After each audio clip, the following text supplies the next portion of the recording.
السلام عليكم ورحمة الله. مرحبا بكم في قناة جيهان. نتمنىكم تكونوا بخير وانتم كتشوفوا هذا الفيديو. اليوم باذن الله غنقترح عليكم البصاره بالفول بطريقه مختلفه، كتجي لذيذه وزوينه بزاف. انا متاكده الا جربتوها غادا تولي معتمده عندكم، غادا تعجبكم وتعجب وليداتكم.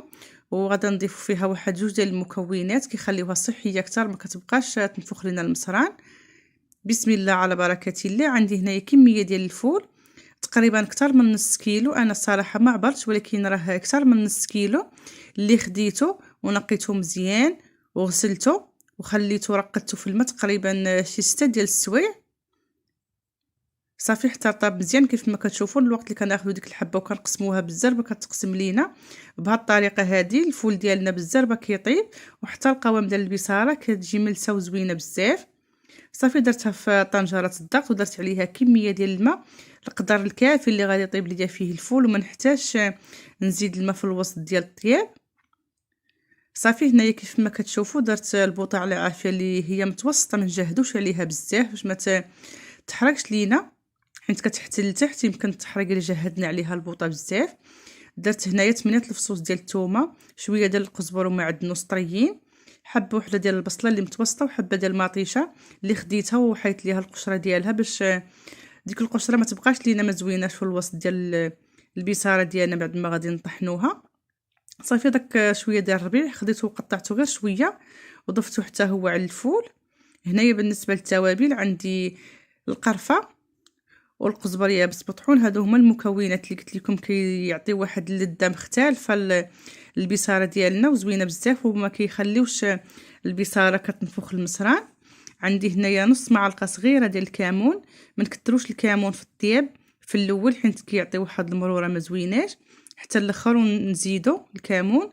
عندي هنا معلقه صغيره ديال السكينجبير مع معلقه صغيره ديال الخرقوم بلدي مطحون، خرقوم عرك، وشويه ديال الهريسه غبره مطحونه مع شويه ديال الملحه، والملحه كتبقى على حسب الذوق. انا زدت معلقه صغيره ولكن ما عامراش حتى من بعد وغادا نذوق واش هذاك هو القياس.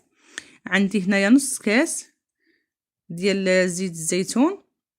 ديما البصاره كتبغي زيت الزيتون، ما ديروش فيها زيت نباتيه، من الاحسن زيت الزيتون كيعطيها واحد المذاق زوين، واصلا السر ديال البنه ديال البصاره هو زيت الزيتون.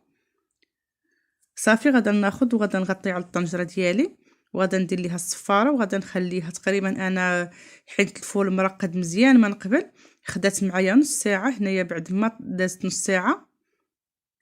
غير هي واحد النصيحه بالنسبه للبنات المبتدئات، ما تحلوش الكوكوط وهي مازال سخونه، خليوها حتى الصفاره ما كتبقاش كتصفر عاد حلوها. صافي هنايا هانتوما راه هي طابت مزيان، وحتى الماء اللي ضفت في الاول راه هو اللي طابت فيه، ما احتاجيتش باش غادا نزيد الماء حيت ما جاهدش البوطه بزاف. صافي من بعد غادا ناخذ وغادا نطحنها مزيان. انا طحنتها في هذا الميكسور هذا، يمكن لكم تطحنوها في الكاس ديال العصير، او بالنسبه للناس كاينين بعض الناس اللي كيبغيو دوك الطريفات ديال الفول كيبقاو باينين، غادي نطحنوا في الاول قبل ما طيبوا طحنوا البصله ومطيشه وداك الثومه والربيع عاد تضيفوهم عليها باش من بعد ما تحتاجوش تطحنوها. صافي من بعد ما طحنتها مزيان كيف ما كتشوفوا ها هو القوام اللي حصلت عليه. هذا هو القوام اللي كيعجبني انا وليداتي. نتوما كيبقى لكم الاختيار في القوام اللي بغيتو، الا بغيتوها مطلوقه اكثر من هكا او لا تكون عاقده اكثر. غير بصراحه هذا هو القوام اللي كيكون زوين. هنايا بغيت غير نقول لكم بالنسبه اللي بغات تاخذها وديرها بحال هكا في الطاجين وتعاود تردها فوق البوطه واحد 5 او 10 ديال الدقائق حتى كتطلق فيها ديك البنه ديال الطاجين ديال الطين، كتولي لذيذه اكثر. صافي من بعد زدت عليها شويه ديال زيت الزيتون من الفوق، غادا نزيد شويه ديال الكمون وشويه ديال الهريسه غبره. ما غاداش نكثر الهريسه بزاف على حساب الوليدات ما كيبغيوش الحار. صافي بهذه الطريقه هذه.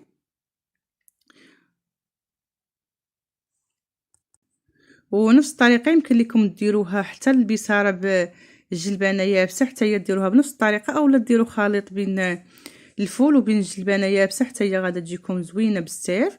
هانتوما القوام ديالها كيفاش كيجي، صراحه جات لذيذه وزوينه بزاف، وكيجي القوام ديالها كتجي ملسه حيت كيف ما قلت لكم في الاول الفول مرطب مزيان.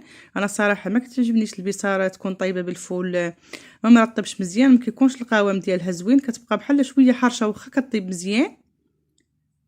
صافي. ويمكن لكم تقدموها كيف ما قلنا بحال هكا في الطاجين بشكل عائلي، ويمكن لكم ديروها في زليفات، يبقى لكم الاختيار.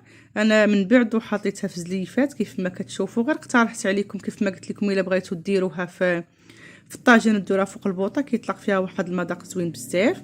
هانتوما نتمنى الاقتراح ديال اليوم ينال الاعجاب ديالكم، وخصوصا انكم تجربوا البصاره بالفول. هذا هو وقتها في الصراحه في البرد كتكال بزاف، كنحتاجوها بزاف، كيبغيوها الوليدات حتى هما. وبالنسبه للناس اللي ما كتعجبهمش ديك الريحه اللي كتكون ديال البصاره العاديه، هاد الطريقه هذه انا متاكده غادا تعجبكم، ما كتبقاش فيها ديك الريحه والمذاق ديال الفول مجهدين بزاف، مع الاضافات اللي ضفنا عليها اللي هما القرفه والقزبر يابس مطحون والقزبر والمعدنوس طريين والبصله ومطيشه. صراحه كتجي لذيذه بزاف، بغيتكم تجربوها على حسابي. شكرا لكم بزاف على الدعم والتشجيع ديالكم، والى اللقاء ان شاء الله في فيديو جديد.